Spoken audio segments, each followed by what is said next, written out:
আসসালামু আলাইকুম শিক্ষার্থীরা, তোমাকে জানাই অভিনন্দন। তো তোমরা যারা মূলত ডিপ্লোমাতে আসতে যাচ্ছ, ডিপ্লোমার যে সরকারি পরীক্ষাগুলো হবে, এবার তো এমসিকিউ সহ হবে, অ্যাডমিশন হবে।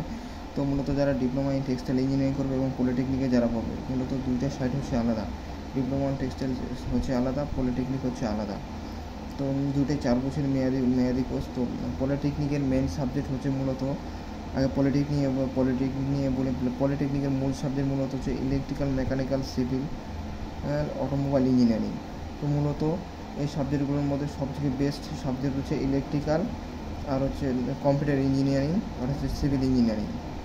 আর তারপর তো এই তিনটা মোস্ট ডিপার্টমেন্ট, এই তিনটা ডিপার্টমেন্টে চাকরি অ্যাভেলেবল। তো আপনারা মূলত পলিটেকনিক এই তিনটে সাবজেক্ট নিয়ে পড়তে পারেন। মেকানিক্যালও ভালো আছে, তবে ওটা 4 নম্বরে আছে, তবে তিনটে সাবজেক্ট বেস্ট সাবজেক্ট।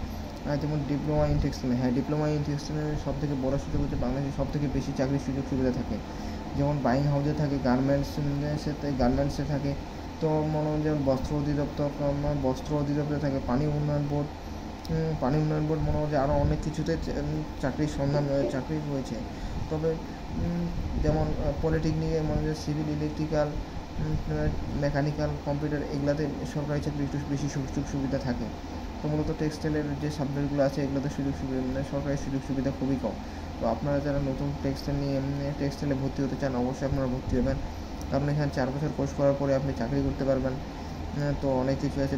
বেতন মূলত হচ্ছে 18,000 টাকা, 18 থেকে 22,000 টাকার ভিতরে হয়। তবে বাংলাদেশে প্রচুর চাকরির সুযোগ সুবিধা রয়েছে। মূলত বাইরের দেশ থেকে যে ইঞ্জিনিয়ারগুলো আসে, মূলত বাংলাদেশে কাজগুলো দেন। বাংলাদেশে ডিপ্লোমা ইন ইঞ্জিনিয়ারিং এর বাংলাদেশে মূলত যে ডিপ্লোমা ইঞ্জিনিয়ারিং হয়, এরা মূলত হাতে কলমে শিক্ষা পায় এবং বিএসসি ইঞ্জিনিয়ারিংয়ের চাহিদা আরও বেশি। তবে মূলত যে ইঞ্জিনিয়ারটা আমাদের লাগে, আমাদের দেশে টেক্সটাইল ইঞ্জিনিয়ার বাংলাদেশে সংকট, তাই বাইরের দেশ থেকে আমাদের ইঞ্জিনিয়ার নিয়ে আসতে হয়।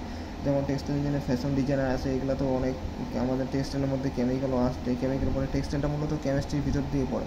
তো আপনারা যদি যারা টেক্সটাইলে আসতে চান, অবশ্যই টেক্সটাইলের নিচে আসতে পারেন। আমিও টেক্সটাইল নিয়ে ইঞ্জিনিয়ারিং করতে চাই, তো ইঞ্জিনিয়ারিং আমার শেষের দিক।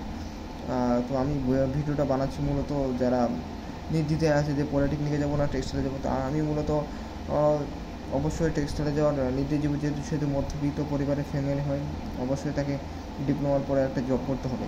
তাই মূলত আমি ডিপ্লোমা ইন টেক্সটাইল ইঞ্জিনিয়ারিং তার জন্য বেস্ট মনে করবো। আর যারা একটু মনে হচ্ছে সচ্ছল পরিবার, সে পলিটেকনিক আসতে পারে। পলিটেকনিকের চাকরির সুযোগ সুবিধা আছে। তো মূলত ডিপ্লোমা ইন টেক্সটাইল ইঞ্জিনিয়ারিং মূলত 4 বছর কোর্স, তো 4,000 টাকা করে উপবৃত্তি প্রদান করে থাকে। তো আর খুব সহজ subject diploma in textile engineering. 2টা ম্যাথ থাকে, ম্যাথমেটিক্স 1 আর ম্যাথমেটিক্স 2। আর পলিটেকনিকে আপনার 3টা ম্যাথ পাবেন, ম্যাথমেটিক্স 1, ম্যাথমেটিক্স 2, ম্যাথমেটিক্স 3। আর সাথে ফিজিক্স, কেমিস্ট্রি এগুলো 2টারই সমান থাকে। তবে অবশ্যই আমি মনে করি ডিপ্লোমা ইন টেক্সটাইল ইঞ্জিনিয়ারিং সহজ সাবজেক্ট। আর আপনারা গুগলে সার্চ দিতে পারেন যে ডিপ্লোমা ইন ইঞ্জিনিয়ারিংয়ের সহজ সাবজেক্ট। তো অবশ্যই টেক্সটাইলটা অবশ্যই দেখান।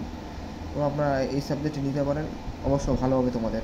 আর কোনো কিছু যদি প্রশ্ন থাকে আমি নাম্বার দিয়ে রাখবো, আমাকে জানাবেন। আমি একজন স্টুডেন্ট, আমি ডিপ্লোমা শেষ করছি। তো অবশ্যই ভিডিওটা আমার কেমন হচ্ছে না হচ্ছে অবশ্যই আপনারা জানাবেন। আর আমার মূলত বড় ক্যামেরা নাই, তাই মোবাইল দিয়ে ভিডিও করতে হচ্ছে, তাই আপনারা কিছু মনে করবেন না। হয়তো সাবস্ক্রাইব নাও করতে পারেন, সমস্যা নাই। কিন্তু কথা হচ্ছে ভিডিওটা দেখবেন, যদি ভালো মনে হয় তাহলে সাবস্ক্রাইব করবেন, না হলে করার দরকার নেই। এটাই বলে শেষ করছি বক্তব্য আমার। মূলত আল্লাহ হাফেজ।